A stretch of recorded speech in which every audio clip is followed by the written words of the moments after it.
Bagaimana mencari relevansi antara koleksi sejarah dengan mereka sehingga mereka penting untuk bicara masa depan, karena saya selalu mengatakan museum itu adalah tempat bertemunya waktu. Ya, saat kita mengunjungi museum dengan balutan kekinian, ya, di saat yang sama kita juga bisa merumuskan rencana ke depan gitu ya.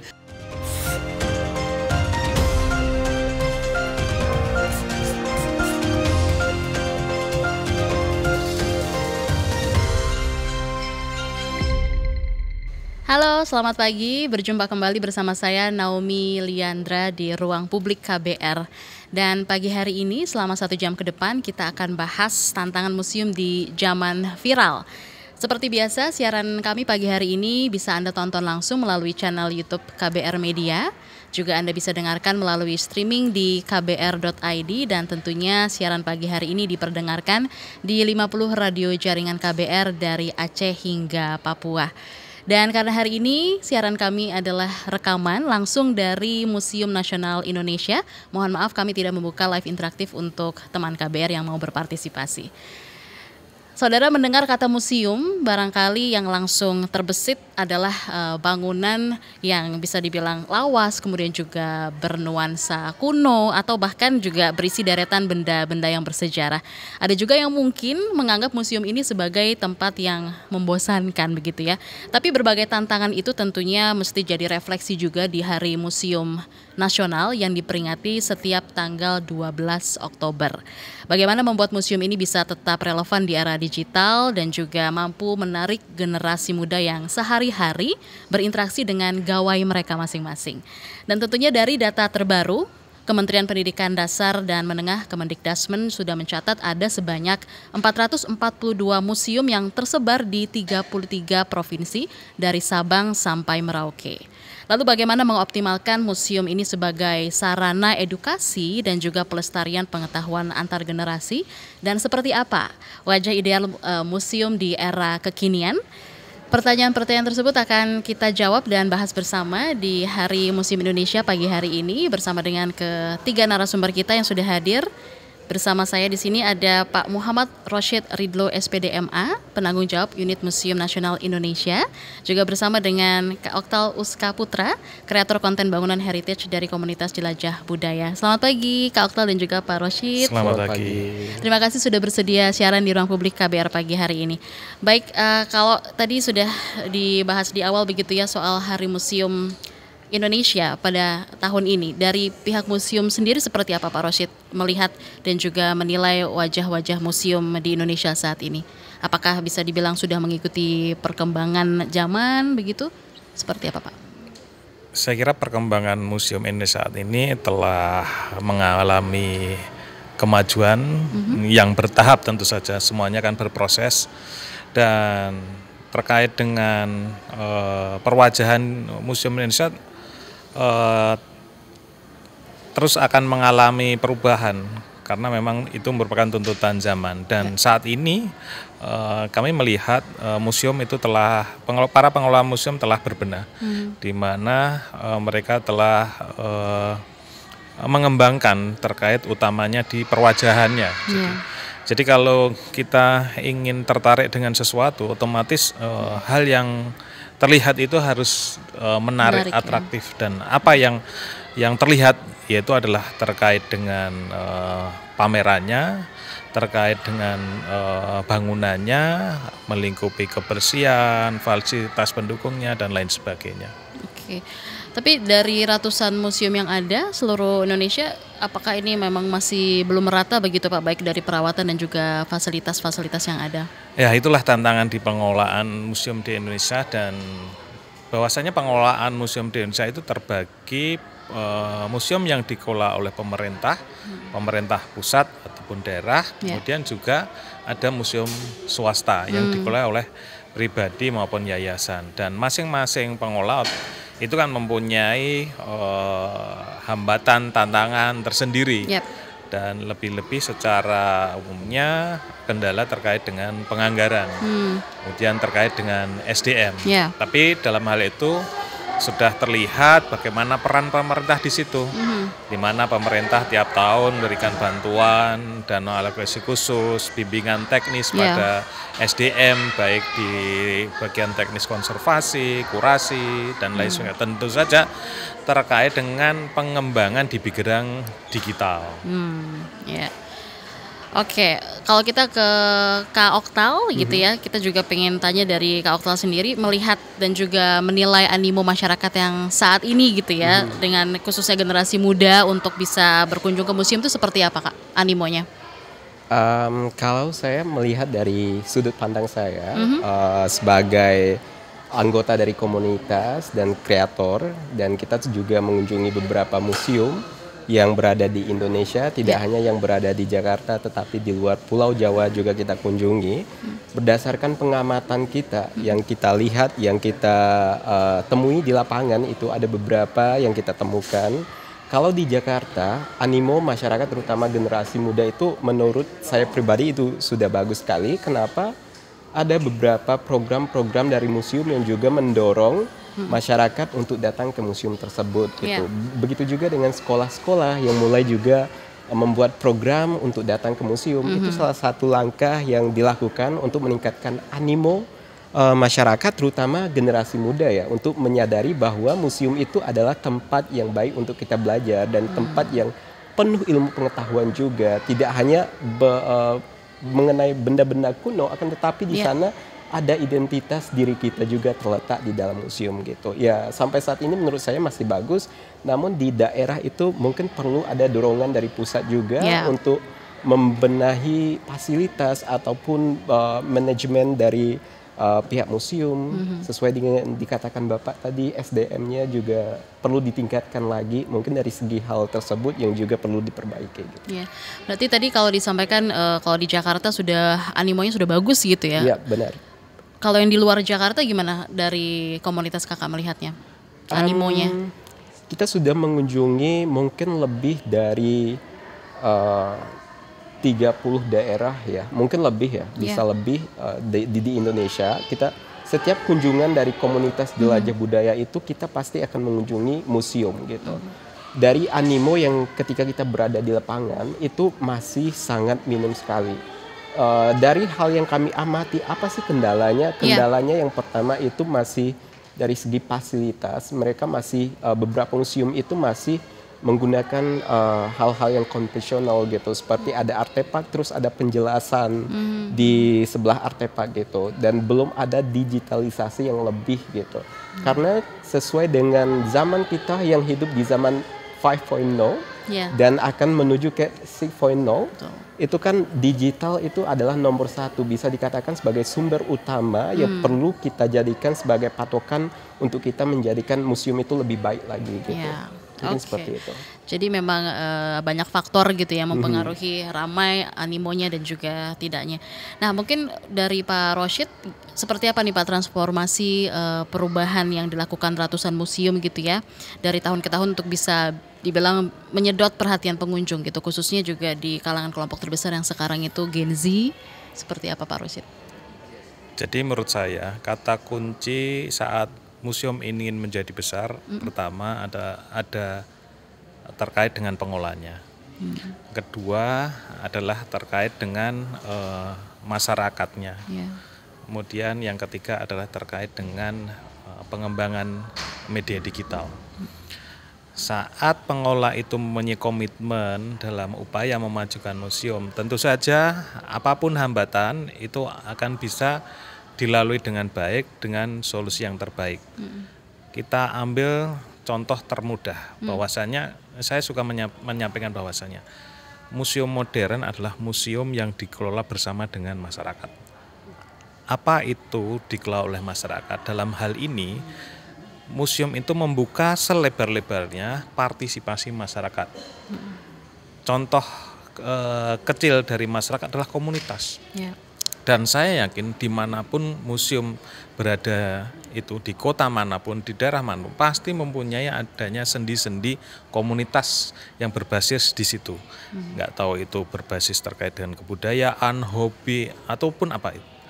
saat pengelola museum bisa menangkap itu, kemudian diajak bekerja sama, diajak berkontribusi dengan dasar diskusi yang produktif, itu akan mudah untuk mengembangkan museum itu sendiri.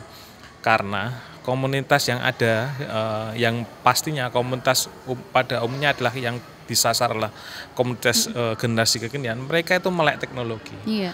Saat terbatas dengan SDM di museum itu berada, SDM bisa kita mintakan bantuan dari generasi kekinian yang tergabung dalam komunitas tersebut. Ya, jadi apapun itu hambatannya, tinggal bagaimana pengelola museum itu istilahnya mencari solusi gitu loh.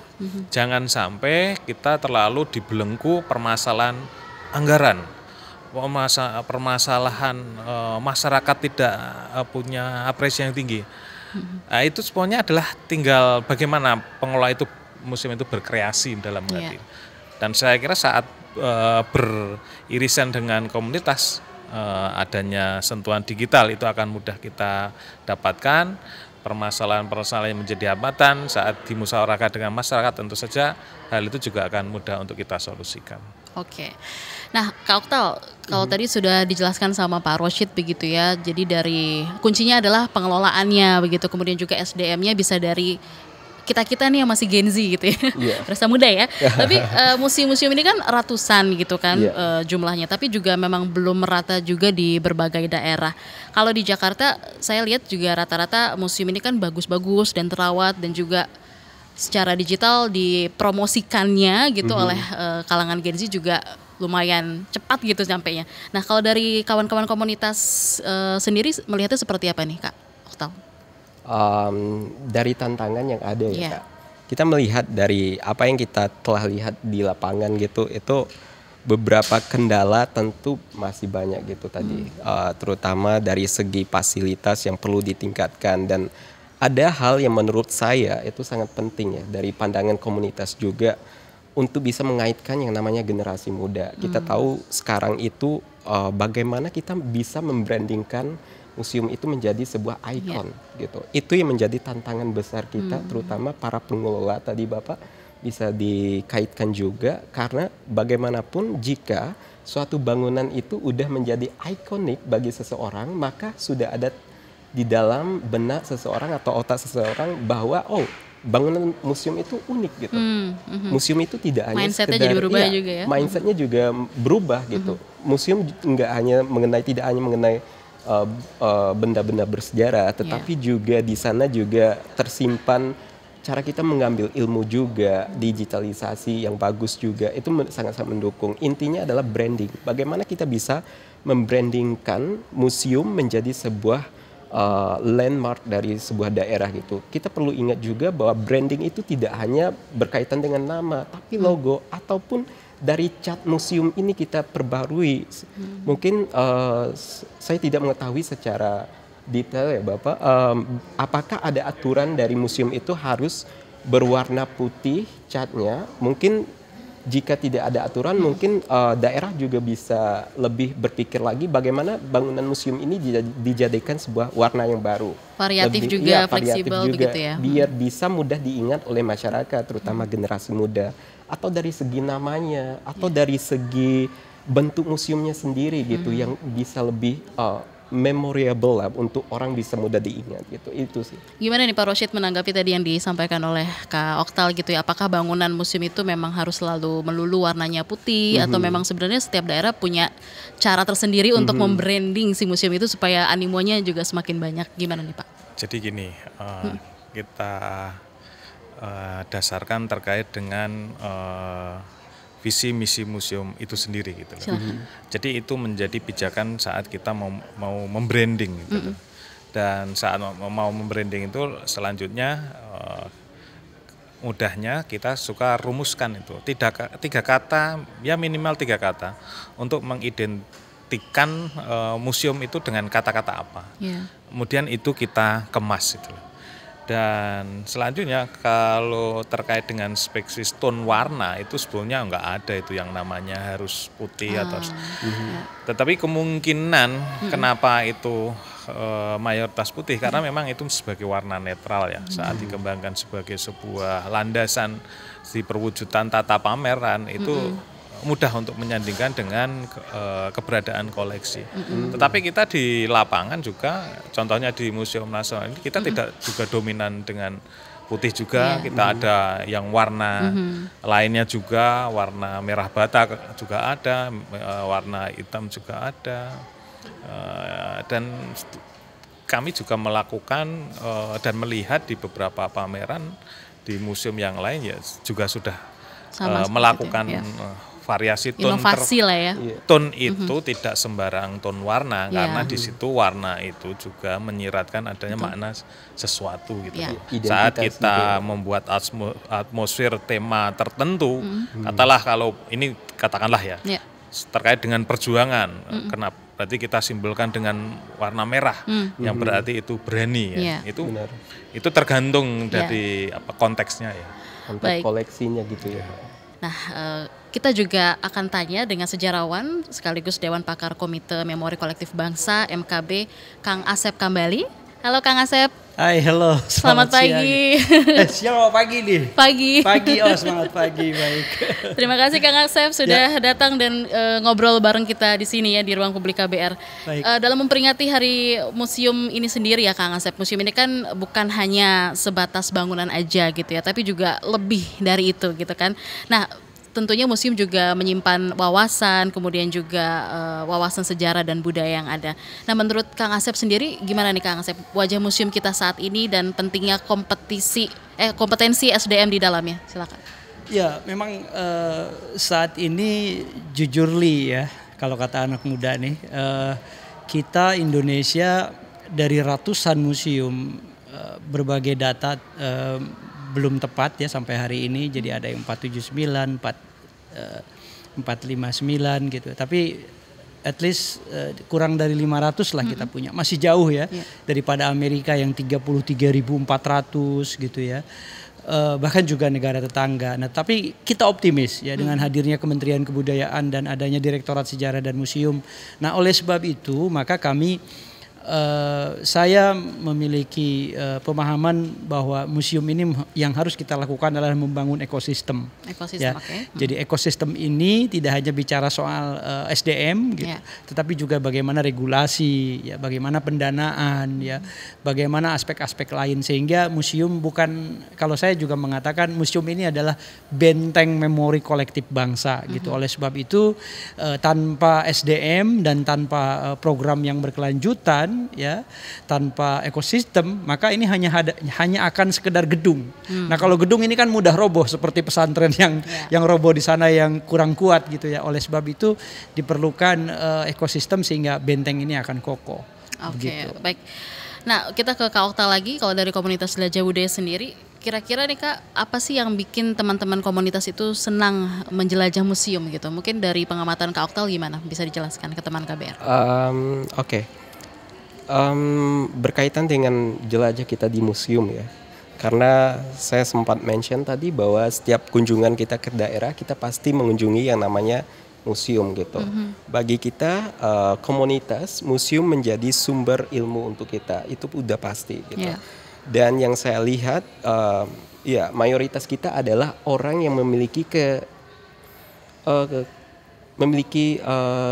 hobi ataupun pandangan yang sama, suka sejarah, dan juga beberapa juga suka membaca buku maupun suka menulis gitu. Jadi museum ini menjadi tempat untuk kita memvalidasi apa yang telah kita baca, apa yang telah kita tulis. Karena di museum kita ketahui terdapat beberapa koleksi, apalagi di Indonesia yang terdapat beberapa koleksi yang beragam dengan kebudayaan di masa lampau maupun hari ini yang beragam, itu semakin memperluas lagi wawasan kita dan kita semakin mengetahui lagi tentang keberadaan masa lalu yang ada di setiap daerah yang kita kunjungi gitu. Intinya itu sebagai wadah untuk kita memvalidasi apa yang telah kita baca maupun lihat di Instagram ataupun media sosial yang lagi viral saat ini. Selain kegemaran, jadi juga sebagai bisa dibilang untuk hangout juga sekaligus memvalidasi apa yang dipelajari selama ini. Dari Museum Cagar Budaya dan juga Museum Nasional Indonesia ini sendiri melihat tantangan dari pemerintah seperti apa Pak untuk bisa mengubah tadi ya sempat disebut mindset begitu, kalau museum ini bisa dibilang sebagai tempat wisata yang tidak membosankan dan juga pasif. Jadi saya termasuk termasuk dalam kalangan paham optimisme di pengembangan di museum, karena sejauh ini yang selama 20 tahun saya bergulat di dunia permuseuman pemerintah itu telah mempunyai beberapa program yang sifatnya produktif. Kita punya Gerakan Nasional Cinta Museum tahun 2010. Kemudian kita punya produk hukum Undang-Undang Cagar Budaya, peraturan permuseuman, dan semoga ke depan ini juga ada undang-undang terkait dengan permuseuman. Kemarin sudah ada Undang-Undang Pemajuan Kebudayaan, dan di tahun kemarin kita juga punya program yang namanya reimajinasi perwajahan baru. Jadi memang penting untuk membuat citra museum semakin positif, kemudian apresiasi masyarakat tambah meningkat, peran serta masyarakat terhadap museum juga lebih dinamis dan variatif. Kemudian terkait dengan konsep perwajahan baru tersebut ada 3 hal pilar, yaitu terkait dengan redesigning, yaitu pengembangan desain ulang museum, kemudian juga ada reprogramming, pengembangan program publik yang lebih mendasarkan pada kebutuhan publik, dan reinvigorating terkait dengan pengembangan SDM. Jadi hal itu saya kira sudah mulai itu dijalankan oleh museum-museum di Indonesia.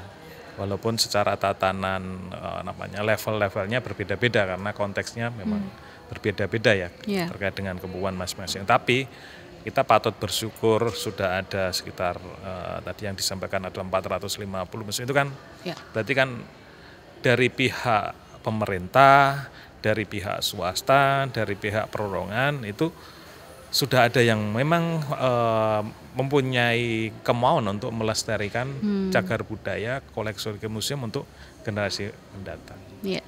Nah, Kang Asep, kalau Anda melihat soal hiburan digital dan juga medsos yang sekarang makin pesat gitu kan, yang mempengaruhi preferensi Gen Z ini untuk tertarik datang ke museum gitu kan, seperti apa Anda melihatnya? Ya, pengalaman hampir 25 tahun ya berkecimpung dalam bidang ini, terutama sejarah, karena saya melihat dulu anak-anak suka sejarah.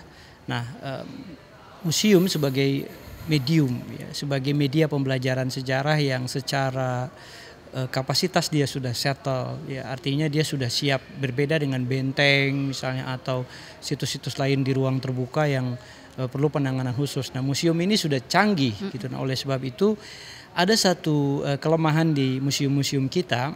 Misalnya saya berkeliling di US, di DC ada namanya Spy Museum. Itu betul-betul tidak pasif gitu ya. Teks yang panjang di kita itu tidak dibarengi dengan visual yang memikat gitu, yang memukau gitu. Nah, itu salah satunya. Misalnya ada alat mata-mata yang sekecil kancing, kemudian dia perbesar, dia bedah, dia jadikan satu panel yang sangat informatif dan 4 dimensi gitu. Nah, itu baca aja mungkin 1 jam nggak akan kelar itu gitu ya. Padahal satu kancing yang berfungsi sebagai mata-mata. Nah, di kita tidak seperti itu. Patung di belakang Parosit misalnya, ini kan sangat melegenda gitu. Betul. Nah, bagaimana menerjemahkan itu? Jadi menghidupkan cerita. Nah, Gen Z gitu ya atau Gen Alpha hari ini melihat koleksi museum itu jauh dari diri mereka ya, tidak dekat dengan mereka gitu. Nah, bagaimana mencari relevansi antara koleksi sejarah dengan mereka sehingga mereka penting untuk bicara masa depan, karena saya selalu mengatakan museum itu adalah tempat bertemunya waktu ya. Saat kita mengunjungi museum dengan balutan kekinian ya, di saat yang sama kita juga bisa merumuskan rencana ke depan gitu ya. Bagaimana masa lalu, masa kini dan masa depan itu bisa terangkum dalam satu koleksi gitu ya. Cerita tentang bayi rawa misalnya ya, yang begitu menyeramkan, horor gitu. Tapi itu bisa dibalut dengan cerita-cerita yang mungkin di masa kini seperti apa. Nah, itulah tugasnya seorang kurator misalnya, atau seorang edukator gitu, menyampaikan cerita. Jadi yang pertama tentu dekatkan koleksi dengan pengunjung ya, dengan generasi muda, kemudian bikin jadi aktif dan interaktif. Bikin satu challenge misalnya yang tidak hanya selesai di sosmed. Kadang-kadang kan kita di Instagram itu bikin kuis gitu, tapi selesai di situ aja. Kenapa nggak selesai itu mereka harus ke museum gitu ya? Selesaikannya mereka harus ke museum, meskipun misalnya kita challenge mereka dengan gratis di hari tertentu misalnya.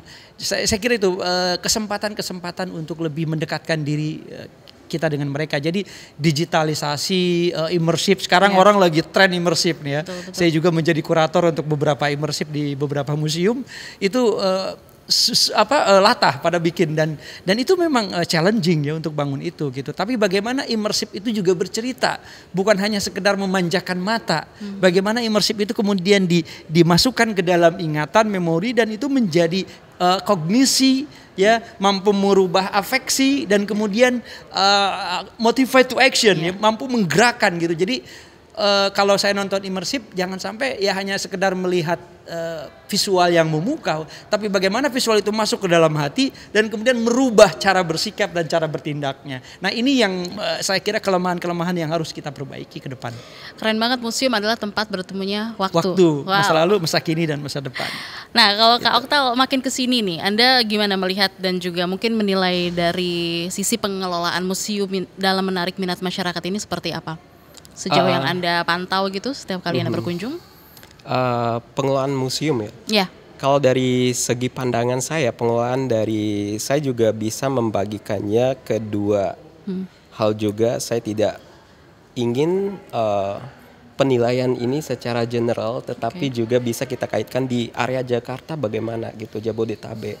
Terus museum di daerah bagaimana gitu. Kembali, kalau di daerah Jabodetabek ini sudah sangat bagus sekali, apalagi ada museum yang juga sudah berkolaborasi, seperti salah satunya Museum Bahari itu salah satu menjadi panutan yang bisa diikuti oleh museum-museum yang ada di daerah ya, untuk mendatangkan para pengunjung anak-anak muda gitu. Mereka banyak sekali program-program yang positif untuk anak muda. Bayangkan mereka bisa mendatangkan komunitas cosplay, anime untuk datang secara tidak langsung, itu telah mempromosikan museum gitu. Itu salah satu langkah yang brilian menurut saya untuk mengenalkan museum gitu. Terus bagaimana marketing dari museum tersebut juga mungkin harus diperbaiki, baik yang terutama yang di daerah ya. Marketing, apalagi tadi kita sudah disampaikan oleh Kang Asep tadi, kita udah di zaman 6.0 imersif itu sangat penting. Online in online, offline in online. Itu yang perlu kita perbaiki juga di museum yang ada di Indonesia gitu, agar kita bisa mengikuti kebutuhan anak muda sekarang gitu. Apalagi mindset anak muda, museum masih belum sebagus kafe lah ya, atau mall gitu. Jadi bagaimana kita bisa meningkatkan hal tersebut melalui perkembangan zaman gitu. Dari pemaparan yang disampaikan oleh ketiga narasumber tadi, banyak sekali challenge atau tantangan-tantangan yang memang harus dihadapi supaya kami ini, kita semua generasi muda semakin tertarik dan juga animonya semakin banyak untuk mau berkunjung ke museum, bukan hanya sekedar melihat saja penampilan yang terbaik dari visual, tapi juga bisa meresap ke dalam jiwa gitu ya Kang Asep ya? Betul. Oke, kalau kita ke Pak Rosyid lagi, dari tantangan-tantangan yang tadi disampaikan juga gitu ya, untuk museum yang mungkin inklusif Pak, bagi pengunjung atau kelompok disabilitas, seperti apa saat ini Anda melihatnya? Jadi dalam bahasa kami itu kita ada yang namanya kelompok rentan. Di kelompok rentan itu adalah dari saudara-saudara kita, dari saudara difabel, kemudian lansia, kemudian anak-anak di bawah 3 tahun, dan juga ibu hamil. Itu merupakan bagian dari kelompok rentan. Dan mereka itu komitmen kami adalah kita fasilitasi dengan baik agar mereka akses menuju museum itu mudah dan tentu saja dengan pendampingan untuk keselamatan bagi mereka.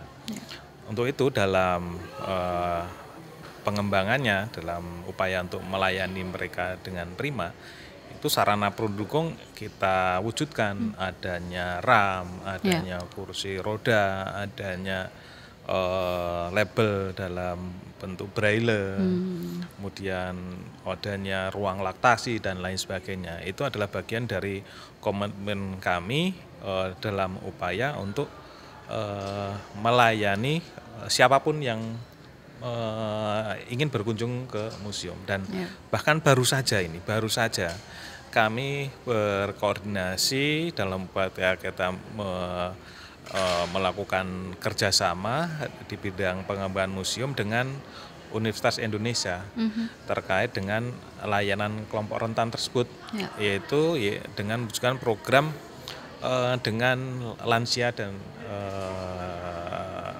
orang tua yang terkena Alzheimer, demensia. Ini kan bagian dari upaya kita untuk mewujudkan layanan terbaik bagi masyarakat. Dan sebelumnya kami juga di MCB ini, di unit Museum Benteng Yogyakarta, itu kita sudah memunculkan program yang namanya Jebol Keran. Apa itu Pak, Jebol Keran? Jemput bola layanan kelompok rentan. Wow, jemput bola layanan kelompok rentan. Kelompok rentan. Dan kemudian tugas kami juga itu menggunakan rompi sigap keren. Ada singkatan, ada juga singkatannya, sigap pelayanan kelompok rentan juga. Jadi siapapun yang akan masuk dari kalangan kelompok rentan, insya Allah kita lakukan sesuai dengan proporsional. Seperti itu. Wow, menarik. Berarti yang paling baru collab dengan UI ya Pak ya tadi ya? Ya, dan satu lagi, kelompok rentan itu Rp0 masuk museum. Kelompok rentan Rp0 masuk museum. Luar biasa. Nah, kalau dari Kak Oktal, Anda melihat revitalisasi terus juga digitalisasi koleksi gitu ya, serta infrastruktur juga pre-museuman selama ini seperti apa Kak Oktal? Kalau dilihat dari dua sisi itu ya, revitalisasi dan juga digitalisasi, saya kembali lagi kalau di daerah perkotaan seperti kota besar di Indonesia itu sudah sangat bagus sekali ya, sudah mengarah ke arah 6.0 gitu. Dan juga fasilitas yang disediakan kita bisa dilihat di museum yang sedang kita berada ini, bagaimana di kawan-kawan kita disabilitas disediakan jalur khusus untuk mereka, itu sudah sangat bagus sekali gitu. Namun ya yang menjadi catatan kembali ke daerah gitu, karena di daerah masih banyak sekali PR-PR yang mungkin harus diperbaiki lagi gitu, terutama dari segi fasilitas yang mendukung, apalagi digitalisasi. Dan perlu saya sampaikan juga bahwa kita mendapatkan bahwa museum di daerah itu ada yang belum memiliki yang namanya media sosial gitu, seperti Instagram ataupun website. Itu hal-hal yang kita bisa katakan di zaman sekarang ini serba online. Kita mau cari informasi itu butuh yang namanya alamat Instagram ataupun website. Itu yang perlu juga diperhatikan mungkin dari pemerintah pusat untuk memperhatikan hal sekecil itu, karena di zaman sekarang digital itu sudah di mana-mana gitu. Jika tidak bermain dengan digital, museum akan jauh tertinggal gitu. Itu sih. Jadi harus mungkin dari sisi medsos museum daerah juga harus dimainkan gitu ya, biar memantik animo yang datang. Mungkin dari banyak. Segi ini juga Mbak, dari segi bagaimana komunikasi museum itu kepada masyarakat gitu. Kita tahu bahwa mungkin ilmu ini adalah ilmu psikologi atau ilmu komunikasi ya, yang lebih tepatnya gitu. Kita tahu setiap manusia ini memiliki cara komunikasi yang berbeda. Ada yang visual, kinestetik, maupun ada yang secara auditory gitu. Itu yang perlu diperhatikan oleh museum juga gitu. Mungkin anak yang visual lebih mudah menangkap dengan cara gambar-gambar. Anak yang auditory mereka lebih cepat menangkap ada koleksi melalui yang mendengar gitu, ataupun kinestetik gitu. Itu yang juga perlu diperhatikan agar setiap orang pengunjung ke museum itu benar-benar saya mendapat apa yang saya cari gitu. Bahwa museum itu udah sekeren itu, bisa memberi pemahaman kepada saya tentang apa yang saya lihat yang selama ini hanya saya dengar infonya saja, tapi di museum itu benar-benar ada dan sesuai kemauan saya gitu. Seperti tadi ya, mencari validasinya secara langsung gitu. Menarik banget, tapi gimana nih Kang Asep caranya supaya museum ini jadi relate gitu dengan transformasi digital saat ini? Ya, saya coba mengadaptasi konsep digital funnel ya. Digital funnel itu physical and digital. Jadi menggabungkan dua realm, jadi antara dunia maya dengan dunia nyata itu bisa inherent, bisa koheren gitu ya, sejalan bersamaan, dan itu yang hari ini kita lakukan antara dunia maya dan dunia nyata. Kita bisa dengan mudah berkunjung ke satu tempat karena informasi di dalam gadget kita sangat memadai, misalnya gitu ya. Nah, ada juga pengalaman saya order makanan di museum ini, tapi dianterinnya ke Monumen Nasional. Karena saya bilang saya di Museum Nasional. Kata abangnya, salah Pak, itu bukan Museum Nasional, itu Museum Gajah katanya. Jadi saya berantem sama GoFood gitu Pak Rosyid ya gitu. Nah, nama ini terlalu kadung melekat gitu, makanya waktu ada halte di depan dinamakan Museum Gajah itu saya protes bertahun-tahun. Karena ditulis di depan itu haltenya Museum Gajah oleh Dishub atau oleh petugas pemerintah daerah gitu ya. Nah, bahkan Museum Fathahillah itu juga kan salah. Nah, jadi harusnya Museum Sejarah Jakarta tidak ada namanya Museum Fathahillah itu. Tapi kenapa masyarakat menyebutnya itulah? Itu yang harus kita luruskan. Nah, jadi digital funnel atau memadukan antara fisik dan digital itu menjadi keniscayaan. Nah, saya kira mungkin Pak Rosyid, ini saya mengusulkan ini 20 tahun yang lalu ya. Seperti di Berlin ada namanya Berlin Card gitu ya. Bagaimana kita bisa explore heritage ya di Berlin dengan hanya satu kartu. Ya, seluruh museum, seluruh Hub gitu ya, bis tingkat, kemudian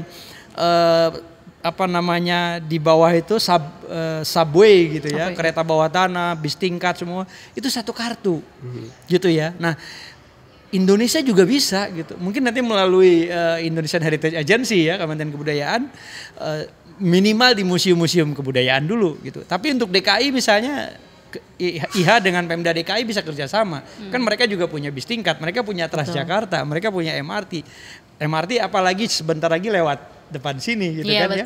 Nah, jadi ini bisa dikembangkan sehingga itu relate. Kenapa? Karena jangankan Gen Z, saya aja setiap hari pegang gadget ya, apa-apa pakai gadget gitu. Kuliah aja pakai gadget gitu. Habis ini saya kuliah pakai gadget juga gitu. Nah, jadi itu yang harus kita dekatkan, dan informasi harus betul-betul real time terbuka. Saya kira kata Mas siapa tadi namanya dari Mas Oktar ya. Mas Oktar kerap kalau ke museum itu kita ingin museum itu kan pariwisata kalau saya melihatnya ya. Apa yang bisa dilihat, apa yang bisa dipegang, apa yang bisa dimainkan, apa yang bisa dimakan, apa yang bisa dibawa pulang, apa yang bisa dibeli, ya seluruh panca indera. Nah, apakah museum kita seperti itu? Belum semua. Misalnya di Museum Nasional nih, kafenya kan belum ada nih sekarang Pak Rosyid ya. Di mana kita mau nongkrong manja gitu, mau menongkrong enak harus ke basement, ke bawah ya. Sebentar lagi. Sebentar lagi. Di-spill mungkin kapan Pak? Sebentar lagi. Gitu. Kita dukung loh. Besok Kamis kita sudah pembahasan gitu. Finalisasi. Nah itu. Hampir semua museum nggak punya kafe, nggak punya tempat makan yang memadai, ya. Dan juga ada persoalan birokrasi. Brand-brand besar maupun multinasional brand atau nasional brand itu terkendala juga dengan kakunya jam pelayanan. Ya buka jam 9 tutup jam 3. Ini kan jamnya PNS. Pagi gitu ya. nunggu sore.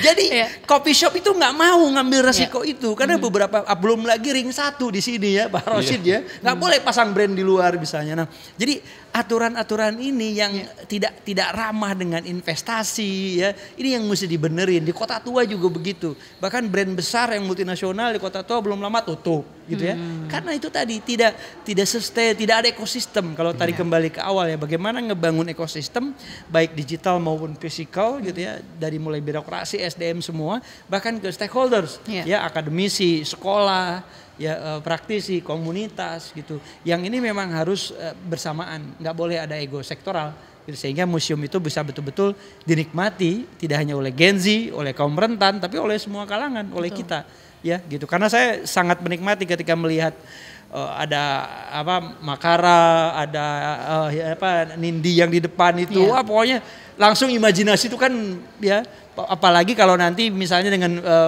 digital panel itu ya, bagaimana kacamata yang sedang dikembangkan oleh Meta bisa dinyalakan atau Vision Pro oleh Apple, ngeliatin itu sudah hidup semua. Itu kan menarik gitu ya. Tapi kalau disambung lagi dengan transformasi digital saat ini, kemudian juga nyangkutnya pengembangan ini kan seperti keterbatasan anggaran tadi disebut, seperti juga di era efisiensi saat ini. Nah, mungkin dari Pak Rosyid gimana Pak Anda melihatnya? Mungkin menanggapinya juga Pak. Jadi gini, saya ingin sedikit memberikan narasi. Intinya gini, kenapa saya menyampaikan awal saya termasuk dalam kalangan paham optimisme. Karena kita itu kalau diperbandingkan dengan negara manapun, dengan katakanlah negara yang dianggap dianggap sebagai negara besar, kita itu nggak kalah. Karena dapat dikatakan negara yang satu-satunya koleksi museumnya asalnya itu dari negara sendiri dan itu sangat beragam adalah Indonesia. Itu menjadi modal besar. Kita harus kasih tepuk tangan untuk ini. Betul. Ini tidak akan mengalahkan manapun. Dan itu di realitanya masyarakat kita, bangsa kita melestarikan dan memanfaatkan. Kemudian terkait dengan pertanyaan bahwasanya ada kendala-kendala, itu lazim lah dimanapun tempat, dimanapun instansi, dimanapun masyarakat berada, katakanlah di kelompok kecil, di keluarga, pasti ada yang namanya masalah. Tetapi masalah itu pasti ada solusinya. Dan itu kalau dikelola dengan baik, masalah itu akan menjadi pemuji kita untuk lebih meningkatkan diri dalam pengelolaan. Jadi narasi yang tadi disampaikan oleh Kang Asep, sebetulnya di beberapa museum itu telah berbenah dan itu telah mengikuti yang namanya kemauan publik gitu loh. Di kami di Museum dan Cagar Budaya, di unit Museum Benteng Depok Jakarta, kita sudah punya kafe namanya Rustanbek Cafe. Di Tendaka kita di Museum Sonobudoyo itu juga sudah ada kafenya. Yang sudah ada kafenya lama adalah Museum Ulen Setalu. Dan saya kira saya belum berkunjung ke semuanya. Saya kira hal-hal positif yang telah dilakukan oleh pengelola museum di Indonesia itu telah maju dan telah dilakukan dengan baik gitu loh. Dan kemudian dalam konteks selanjutnya ini akan menjadi contoh juga apa yang sedang kami lakukan di MNI, di Museum Cagar Budaya Unit Museum Nasional Indonesia. Bahwasanya dalam pengelolaan itu tidak melulu dari anggaran pemerintah. Public private partnership itu kan peluang yang besar. CSR kan itu peluang besar. Nah, ini kan tinggal gimana pengelola dengan komunitasnya, dengan stakeholder-nya untuk mengambil peluang tersebut. Jadi bagi saya kita tetap saling mendukung, mendorong, karena memang dorongan itu penting, masukan itu penting. Public private partnership. Gimana nih Kang Asep Anda melihatnya di Jakarta mungkin khususnya atau di daerah-daerah lain? Jakarta memang harus jadi pilot project ya, karena sebagai ibu kota sampai tahun lalu ya, mungkin sebentar lagi walaupun kabarnya Perpresnya baru 2028 ya resmi pindah nanti pemerintahan, tapi Jakarta menyimpan milestone-nya sejarah Indonesia itu semuanya di Jakarta. Gitu ya. Betul kata Pak Rosyid, dan museum-museum besar itu juga di Jakarta, meskipun yang tertua berdiri kalau tidak salah Radia Pustaka ya. Gitu. Nah, tapi Museum Nasional tempat kita tapping ini menarik ya dengan kekayaannya seperti yang Pak Rosyid sampaikan tadi. Nah, optimisme itu selalu hadir memang bagi saya juga sama Pak Rosid ya. Nah, saya kebetulan ikut menyusun RUU Museum ya di DPR, dan terbaru kemarin sebagai narasumber ya di DPR, kemudian yang terbaru kemarin kita ikut membahas di Kementerian Kebudayaan Pak Rosid ya. Tetapi memang sayang dari telaah yang saya lakukan dari RUU itu ya, apa yang disampaikan tadi Pak Rosid tidak secara eksplisit soal CSR itu disampaikan. Jadi ini juga kegundahan saya karena pertemuan terakhir itu dengan Pak Dirjen ya, Pak Direktur Sejarah dan Permusiuman, mudah-mudahan betul-betul itu tadi diakomodir gitu ya. Karena kalau di Europe ya, di Eropa, di Amerika, museum itu betul hidup dari private ya, dari private partnership gitu. Nah, salah satunya misalnya ada museum yang di bawah Smithsonian yang gratis di Amerika ya, gratis tapi daftarnya harus online ya, lewat aplikasi atau lewat website gitu. Nah, tetapi yang menarik adalah dari gratisnya itu kita disajikan dengan museum yang luar biasa gitu ya, serius ya dari isi, bahkan merchandise atau souvenir shopnya itu bisa 3 lantai sendiri. Ya, souvenir shopnya gede banget, jadi mungkin 3 kali ruangan ini gitu. Wah, luar biasa. Dari yang paling kecil segede kancing itu dijual sampai yang segede bayi rawa gitu ada ya, dari mulai benda-benda yang sangat memikat untuk kita beli dengan harganya bisa ratusan dolar gitu ya, sampai ribuan. Nah, itu salah satunya. Kemudian yang menarik lagi adalah soal ada Wall of Honor. Wall of Honor ini yang memikat setiap orang. Bahkan saya pulang ke Indonesia setiap bulan itu rutin di email oleh mereka gitu. Mr. Asep gitu ya, kalau Anda contribute minimum $100 gitu ya, $100 itu nama Anda akan sejajar dengan Neil Armstrong, dengan tokoh dunia lain di dalam Wall of Honor ditulis tulisan tembaga untuk jangka waktu tertentu. Nah, bisa dibayangkan setiap orang punya kontribusi dengan tadi Wall of Honor, dan perusahaan ngomongin 9 naga kita gede banget ya. Para pengusaha ini UMKM juga kita banyak. Brand-brand itu pasti setuju. Jadi Pak Rosid mungkin nanti di depan museum-museum itu, museum ini berdiri berkat kontribusi mereka gitu. Sebutkan aja udah. Nah, itu kontribusi itu untuk mengisi koleksi, untuk membiayai SDM, untuk training, untuk fasilitas, untuk tata pamer ya, bilingual, kalau perlu trilingual, audio tour ya, QR gitu, QR cash gitu ya, dan banyak lagi yang saya kira itu yang nggak habis-habis. Dan satu lagi best experience yang belum di Indonesia itu. Di Amerika misalnya contoh yang saya alami karena itu bayar hampir 500.000 ya Mbak, itu Museum Mata-Mata. Saya pengunjung adalah saya mata-mata. Jadi pengunjung itu dijadikan mata-mata, diberikan nama samaran, diberikan kartu agent. Jadi saya ini agent ketika berkunjung, maka saya harus menyelesaikan semua cash, semua trivia, semua challenge yang ada di museum itu. Semakin banyak semakin keren, maka nanti di akhir kita akan jabatan agent yang paling apa di akhir itu. Karena semuanya masuk secara terintegrasi dalam kartu yang kita pegang itu, di tap ya. Kita kalau mau main kita tap, kalau mau memecahkan kode, kalau mau nyari mata-mata di CCTV tinggal manggil. Nanti CCTV-nya ruangan control room gede banget gitu. Nah, jadi itu kayak di film-film Hollywood itu. Nah, itu yang bikin pengalaman 500.000 kan jadi worth it banget gitu ya. Nah, kita mohon maaf ya, dulu sebelum yang sekarang nih, tiket museum itu lebih murah daripada masuk toilet. Ya. Toilet 2.000, dan itu menarik, bukan menarik ya, ironis. Saya masuk museum sekarang udah enggak, sekarang udah 5.000. Toiletnya tiketnya 250 atau 500 perak, di belakang dijagain toiletnya 2.000 bayarnya. Itu lebih gede kan. Nah, ini sekarang udah enggak ya, udah 25.000 di sini ya. Di Museum Jakarta udah 5.000. Ya udah. Tetapi toiletnya udah enggak dijagain juga gitu.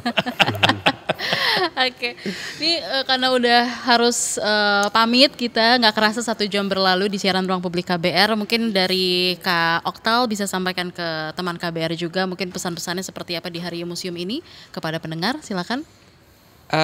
Kalau dari saya singkat saja, Silakan. karena museum ini adalah tempat identitas dari nenek moyang kita. Jika kata museum saja masih asing bagi kita generasi muda, berarti kita juga mengasingkan identitas asli kita. Itu sih. Oke, thank you. Dari Kang Asep, silakan Kang Asep. Ya, manusia tidak akan hidup selamanya, tapi melalui museum manusia bisa dihidupkan selamanya. Luar biasa. Pak Rosid silakan. Saya mau tanya Mbak Naomi, Hari Museum Indonesia di bulan apa? Oktober. Bernya apa? Tahu enggak? Bersejarah. Bernya itu bersenang-senanglah dan belajar di museum. Ini mestinya dikontenin nih Pak Rosid nih sambil nyanyi ya. Jadi ingat ya teman KBR, Hari Museum itu di bulan Oktober bernya apa? Bersenang-senanglah Dan belajar di museum. dan belajar di museum. Luar biasa, terima kasih untuk ketiga narasumber kita pagi hari ini. Bersenang-senang bersama. Bersama. Bersama.